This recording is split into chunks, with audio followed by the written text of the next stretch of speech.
How grow my small business. मैं अपने छोटे से व्यापार को बड़ा कैसे करूं? ये प्रश्न बहुत से लोग का है। बहुत से लोग पूछते रहते हैं आए दिन कि सर हमारा छोटा सा व्यापार है, लगातार ठीक चल रहा था लेकिन काफी समय से करीब 2-3 साल से वो एक जगह पे बिल्कुल अटक गया है। मैं चाहता हूं कि अब ये उससे आगे ग्रो करे, तो ये ग्रो नहीं हो रहा है। लेकिन ज्यादातर लोग जो है स्टार्टिंग में छोटा स्टार्टअप शुरू करते हैं, छोटा व्यापार शुरू करते हैं।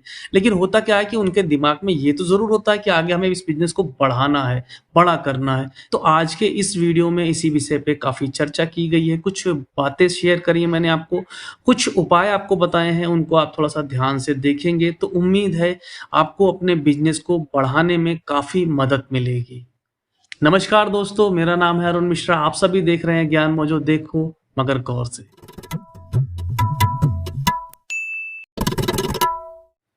दोस्तों मेरी नज़र में सबसे पहला कारण होता है रिस्क।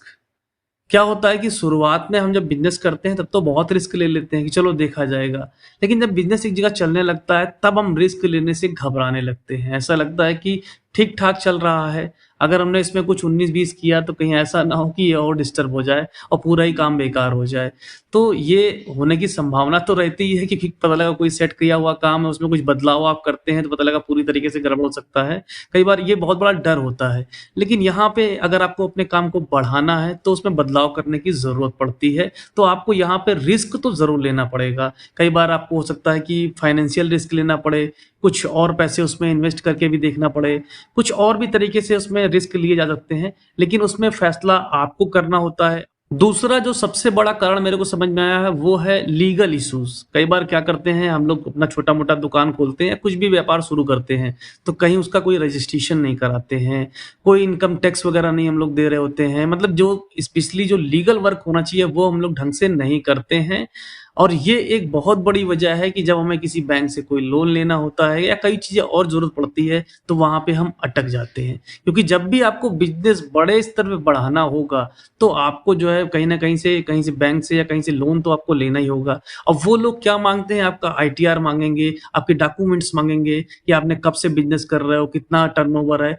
जो लोग छोटे बिज़नेसमैन होते हैं, छोटे व्यापारी होते हैं, वो लोग क्या करते हैं, वो लोग डरते हैं लिखा-पढ़ी वाले काम से कि इधर लिखो, उधर लिखो और बहुत सारी माथापच्ची, तो वो लोग थोड़ा डरते हैं। लेकिन यही एक बहुत बड़ी वजह है। अगर आप अभी से लिखा-पढ़ी से डरेंगे, अपने आप को कागज़ पे अगर मजबूत नहीं करेंगे, तो भाई आगे अगर आपको कंपनी को बढ़ाने के लिए आपको पैसा चाहिए होगा, वो कहाँ से आएगा? इसलिए दोस्तों अगर आपके ये दिमाग में है कि अपना भविष्य में आपको काम बढ़ाना है, तो निश्चित तौर से आपको जो भी काम शुरू करना चाहिए, वो लीगल तरीके से करना चाहिए, जिससे उसको आप दिखा सको कि हाँ, हमारा इतना टर्नओवर है, इतना हम लोग काम करते हैं, जिसकी एवज़ में हो सकता है आपको कुछ लोन वगैरह मिल जाए। जैसा कि अभी आप देख सकते हैं प्रधानमंत्री जी ने 20 लाख करोड़ रुपए के जो है राहत पैकेज की घोषणा करी है। तो आमतौर से जो बहुत छोटे व्यापारी हैं, जिन्होंने कोई रजिस्ट्रेशन नहीं करा रखा है, कुछ नहीं करा रखा है, तो उनको इसका कोई लाभ नहीं मिलने वाला क्योंकि लेकिन जो व्यापारी जिन्होंने अपने डॉक्यूमेंट वगैरह मजबूत रखे हुए हैं पहले से ही, तो वो लोग उस डॉक्यूमेंट को दिखाकर जो है सरकार से कम ब्याज पे लोन मिल सकता है और मतलब तमाम उनको सब्सिडी मिल सकती है। तीसरी चीज़ छोटे व्यापारी क्या करते हैं, अपना प्रॉफ़िट जो है शेयर नहीं करना चाहते हैं। ऐसा मैंने बहुत से लोगों को देखा है, काफ़ी समय से काम कर रहे हैं, परिवार के ही लोग उनके साथ मिलके काम कर रहे हैं, 2-4 लोग को साथ में ही लगा लिया है, बस उससे ज़्यादा उसको एक्सपेंड नहीं करना चाहते हैं। उनको लगता है कि जो पैसे हम लोग कमा रहे हैं अपने घर में ही आ रहा है, अगर किसी बाहरी व्यक्ति को अपने साथ में रखेंगे, तो उसको भी तनख्वाह देनी पड़ेगी। तो इस तरीके से थोड़ा-सा यहाँ पे एक पॉइंट है जहाँ पे लोगों को डर लगता है कि कहीं ऐसा ना हो कि शेयरिंग करते-करते हमारा ये बिज़नेस कोई दूसरा सीख ले, वो भी करने लग जाए। तो ऐसे बहुत से डर होते हैं आदमी के दिमाग में जिसकी वजह से वो अपने बिज़नेस को बड़ा नहीं कर पाता। जबकि दोस्तों बिज़नेस का नियम है, जितने ज़्यादा आपके हाथ होंगे उतना बड़ा आपका बिज़नेस होगा। आप देख सकते हैं कोई भी कंपनी उठा लीजिए, उस कंपनी में जितने ज़्यादा कर्मचारी होंगे, निश्चित तौर से वो एक बहुत बड़ी कंपनी होगी। तो जितने भी छोटे व्यापारी काम कर रहे हैं, छोटे दुकानदार काम कर रहे हैं, अगर उनको अपना काम बढ़ाना है, तो जो उनको प्रॉफ़िट हो रहा है वो शेयर ज़रूर करना होगा। दोस्तों चौथी जो सबसे बड़ी बात है वो है मार्केटिंग। शुरुआत में आप कोई भी दुकान खोलते हैं, छोटा-मोटा बिज़नेस स्टार्ट करते हैं, तो आप मार्केटिंग ज़रूर करते हैं। लेकिन 2-3 साल बाद क्या होता है कि मार्केटिंग का आप बजट जो है कट करते चले जाते हैं। अंत में ये सोचते हैं कि अब आपका नाम हो चुका है, अब तो काम चल रहा है, अब मार्केटिंग करने की क्या ज़रूरत है? बस ये बहुत बड़ी गलती होती है आपसे। मार्केटिंग का जो आपने बजट बना के चले थे वो आपको लगातार खर्च करना है, लगातार आपको अपने बिजनेस की मार्केटिंग करनी है। बिना मार्केटिंग के आपके सामान की चाहे जो क्वालिटी हो, आपके बिजनेस में चाहे जो क्वालिटी हो, चाहे आप जितनी भी अच्छी सामान की मैन्युफैक्चरिंग करते हो, लेकिन अगर मार्केटिंग ढंग से नहीं हुई है तो आपको उतना लाभ नहीं मिलेगा। जहां पर पैकिंग की जरूरत है, अगर वहां पे आप पैकिंग अच्छी क्वालिटी की नहीं कर रहे हैं तो आपको बिजनेस को बाद में एक्सपेंड करने में बहुत दिक्कत आती है। आप पैकिंग के महत्व को अलग तरीके से भी चेक कर सकते हैं। कोई आप ₹5 का चिप्स खरीद के देखिए, उसकी पैकिंग आप एक बार देखिए। आप चिप्स नहीं बना सकते हैं? बना सकते हैं, लेकिन वो जो पैकिंग है, उस पैकिंग का बहुत महत्व है। आप एक बार कहीं पता करके देखिए कि ऐसी पैकिंग कितने की पड़ेगी। किसी को भाई मालूम हो तो जरा नीचे कमेंट में बताइएगा जरूर। आप आश्चर्य में पड़ जाएंगे कि वाकई में पैकिंग में इतना खर्चा, और ये कंपनियां कर रही हैं तो आज कमा रही हैं। चिप्स हर कोई बना सकता है, नमकीन हर कोई बना सकता है आसानी से, लेकिन अगर आप उसकी मार्केटिंग नहीं करेंगे, उसको अच्छी चीज में पैक नहीं करेंगे, तो आपको बिजनेस एक्सपेंड करने में बहुत दिक्कत होगी। आप एक लोकल बेकरी बन सकते हैं, आसपास मोहल्ले में बेच सकते हैं, अपने शहर में बेच सकते हैं, बिना अच्छी पैकिंग के। एक छोटा सा उदाहरण मैं और देना चाहूंगा, जैसे कि मसाले का कारोबार। अब आपको लग रहा होगा कि मसाले का कारोबार क्या आप नहीं कर सकते हैं? जी हाँ, उस बिजनेस को आप कर सकते हैं, क्योंकि बहुत इजी है। आपको खड़े मसाले मार्केट से लेने हैं, उसके बाद उसको पिसवाना है और उसको पैक करना है और मार्केट में बेचना है। लेकिन ज्यादातर लोग इस काम को बड़े स्तर पे क्यों नहीं कर पा रहे हैं? क्योंकि पैकिंग एंड मार्केटिंग दो चीजें वो कभी नहीं करते हैं। हमने ऐसे बहुत से लोग को देखा है जो लोग मसाले का कारोबार कर रहे हैं, अपने शहर में तो मसाला अपना बेच रहे हैं एक लोकल पैकिंग में पैक करके, और उसकी मार्केटिंग करने के लिए तो वो राजी नहीं है, दूसरा वो उसकी पैकिंग चेंज करने के लिए भी राजी नहीं है। तो ये दो चीजें ऐसी हैं जिसकी वजह से ये काम आप देख सकते हैं कि बहुत बड़े स्तर पे आप नहीं कर सकते।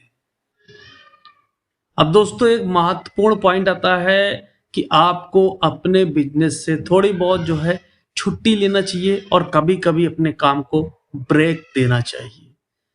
इसका जो है डायरेक्ट कनेक्शन है आपके बिजनेस को एक्सपेंड करने को लेकर, क्योंकि आप अगर एक तरीके का सर्विस दे रहे हैं या एक तरीके से आप बिजनेस कर रहे हैं और लगातार उसमें इन्वॉल्व है, आपको मौका ही नहीं मिल रहा है कुछ भी सोचने का, कुछ भी नया ट्राई करने का।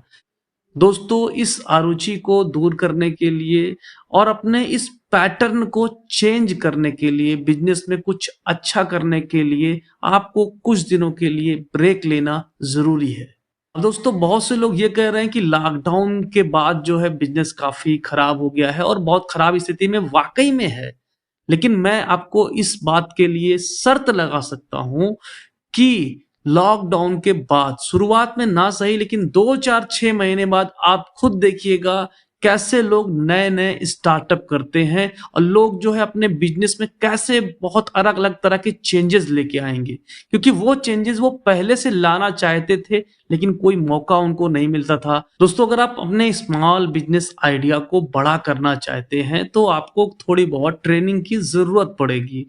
ट्रेनिंग लेने के लिए आप विवेक बिंद्रा जी हैं, उज्जवल पाटनी जी हैं, ऐसे बहुत से जो है ट्रेनर हैं जो आपको ट्रेन करते हैं। आप उनको जो है ज्वाइन कर सकते हैं, उनका प्रोग्राम वगैरह, और एक बार उनसे ट्रेनिंग लीजिए, निश्चित तौर से आपको बिजनेस में अपने फायदा नजर आएगा। अगर दोस्तों आप बहुत छोटे दुकानदार हैं, बहुत छोटे जो है स्मॉल बिजनेस वाले हैं, आपके पास बहुत ज्यादा पैसा नहीं है, आप ट्रेनिंग पे खर्चा नहीं करना चाहते हैं, तो आप जो है यहाँ यूट्यूब पे हमारे चैनल को सब्सक्राइब कर सकते हैं। मैं इसी तरह के जो है बिजनेस को बढ़ाने के लिए नए नए आइडियाज, नए नए वीडियो लेके लाता रहता हूँ, आपको जो है मेंटली मजबूत करता रहता हूँ। और दोस्तों आखिरी में सबसे जरूरी बात, बड़ी सोच। अगर आप बड़ा नहीं सोच रहे हैं, अगर आप बड़ा नहीं सोच रहे हैं तो अपने बिजनेस को आप कभी भी बड़ा नहीं कर पाएंगे। सोचना, देखो इस पे कोई पाबंदी नहीं है, आपको सोचना तो जरूर चाहिए बड़ा, फिर धीरे-धीरे पैसे का भी इंतज़ाम हो जाता है, परिस्थितियाँ भी बन जाती हैं, धीरे-धीरे कुछ न कुछ हो जाता है और आप बड़ा कर जाते हो। तो इसलिए सबसे पहले तो आपको अपनी सोच को चेंज करना होगा। आपको ये मान के चलना होगा कि ये बिज़नेस मैं बड़े लेवल पे करने जाऊँगा। आज नहीं कर पा रहा हूँ, तो आने वाले समय में करूँगा। लेकिन मैं इस बिज़नेस को एक बड़े स्केल तक, एक बड़े लेवल तक ज़रूर ले जाऊँगा। तो दोस्तों वीडियो अगर आपको अच्छा लगा हो तो प्लीज लाइक जरूर कीजिएगा। फिर मिलते हैं आपसे नेक्स्ट वीडियो में, तब तक के लिए जय हिंद, जय भारत।